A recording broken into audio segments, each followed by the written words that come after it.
ಭಗವದ್ಗೀತೆಯಲ್ಲಿ 18 ಅಧ್ಯಾಯಗಳು 700 ಶ್ಲೋಕಗಳು ಇರ್ತವೆ. ಒಂದೊಂದು ಶ್ಲೋಕದಲ್ಲಿ ಒಂದೊಂದು ಜೀವನದಲ್ಲಿ ತಿಳಿದುಕೊಳ್ಳುವಂತಹ ಮಾಹಿತಿಯನ್ನು ನಾವು ತಿಳಿಯಬಹುದು. ಈ ಭಗವದ್ಗೀತೆಯನ್ನು ಕ್ರಿಸ್ತಪೂರ್ವ 500ರಿಂದ 200 ವರ್ಷಗಳ ಒಳಗೆ ಬರೆದಿದ್ದಾರೆ ಎಂದು ಅಂದಾಜಿಸಲಾಗಿದೆ. ಈ ಭಗವದ್ಗೀತೆಯನ್ನು ಶ್ರೀಕೃಷ್ಣ ಪರಮಾತ್ಮರು ಅರ್ಜುನನಿಗೆ ಕರ್ಮಯೋಗ, ರಾಜಯೋಗ, ಮೋಕ್ಷಯೋಗ, ಜ್ಞಾನಯೋಗ ಈ ಯೋಗಗಳ ಬಗ್ಗೆ ಬೋಧನೆ ಮಾಡುತ್ತಾರೆ.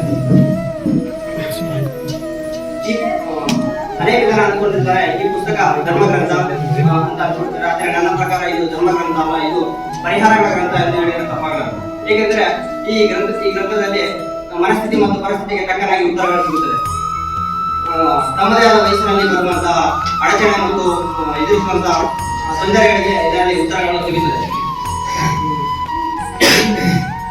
ಕರ್ಮಯೋಗದ ಬಗ್ಗೆ ತಿಳಿಯುವುದಾದರೆ ಕರ್ಮಣ್ಯವಾಧಿಕಾರಸ್ತು ಮಹಾಫಲೇಶು ಕದಾಚಲಂ.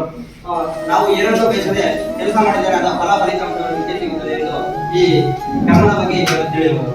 ಹಾಗೆ ಪ್ರಯತ್ನದ ಬಗ್ಗೆ ತಿಳಿಯುವುದಾದರೆ 11ನೇ ಅಧ್ಯಾಯದಲ್ಲಿ ಶ್ರೀಕೃಷ್ಣ ಪರಮಾತ್ಮರು ಅರ್ಜುನನಿಗೆ ಹೇಳ್ತಾರೆ, ನೀನು ಬಿಲ್ಲುಗಳನ್ನು ಯುದ್ಧದ ಸಂದರ್ಭದಲ್ಲಿ ಹೇಳ್ತಾರೆ, ನೀನು ಬಿಲ್ಲುಗಳನ್ನು ಹೇಗೆ ಬೇಕಾದರೂ ಬಿಡು, ತಪ್ಪಾಗಿ ಬಿಡು, ಆದರೆ ಬಿಲ್ಲುಗಳನ್ನು ಬಿಡುವುದಿಲ್ಲ ಅಂತ ಮಾತ್ರ ಸುಮ್ಮನೆ ಇರಬೇಡ. ಆ ಬಿಲ್ಲುಗಳನ್ನು ಸರಿ ಮಾಡೋದಕ್ಕೆ ಅಂತ ನಾನು ಇದ್ದೀನಿ ಅಂತ ಹೇಳ್ಬಿಟ್ಟು ಪ್ರಯತ್ನ ಸರ್ವಸಿದ್ಧಿ ಸಾಧನ ಅಂತ ಹೇಳ್ತಾರೆ. ಈ ಶ್ಲೋಕದಿಂದ ನಾವು ಕೂಡ ನಮ್ಮ ಕೈಯಲ್ಲಿ ಏನೂ ಆಗೋದಿಲ್ಲ ಅಂತ ಸುಮ್ಮನೆ ಇರಬಾರದು ಎಂದು ತಿಳಿಯಬಹುದು.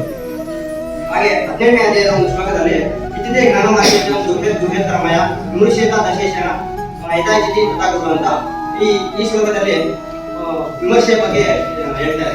ಎಲೆ ಅಂತಿಲ್ಲ, ಇಷ್ಟು ದಿನ ನಾನು ಹೇಳಿದ್ದೆ ಅಂತ ಎಲ್ಲ ಹೇಳಿದ್ಯಾ, ಎಲ್ಲ ಮಾಡಿದ್ಯಾ, ಆದರೆ ಇನ್ನು ಮುಂದೆ ಯಾರೋ ದೊಡ್ಡವರು ಹೇಳಿದ್ದಾರೆ, ಯಾರೋ ಉತ್ತಲಿದೆ ಅಂತ ಕಣ್ಣುಚ್ಚಿ ನಂಬಬೇಡ. ಅದರ ಬಗ್ಗೆ ಆ ಮಾತಿನ ಬಗ್ಗೆ ವಿಮರ್ಶೆ ಮಾಡಿ ನಿನಗೆ ಸರಿ ಅನಿಸಿದರೆ ಮಾತ್ರ ನಿನ್ನ ಇಚ್ಛೆಯಂತೆ ನಿರ್ಧಾರಗಳನ್ನು ತೆಗೆದುಕೊಳ್ಳುವಂತ ವಿಮರ್ಶೆಯ ಬಗ್ಗೆ 18ನೇ ಅಧ್ಯಾಯದಲ್ಲಿ ನೋಡಬಹುದು.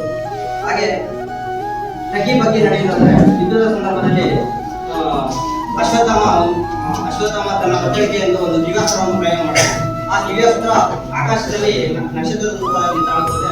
ಅದರ ಕಿರಣಗಳು ಬಾಣದ ರೂಪದಲ್ಲಿ ಕಾಣುವ ಕೆಳಗೆ ಬೀಳುತ್ತಿರುತ್ತೆ.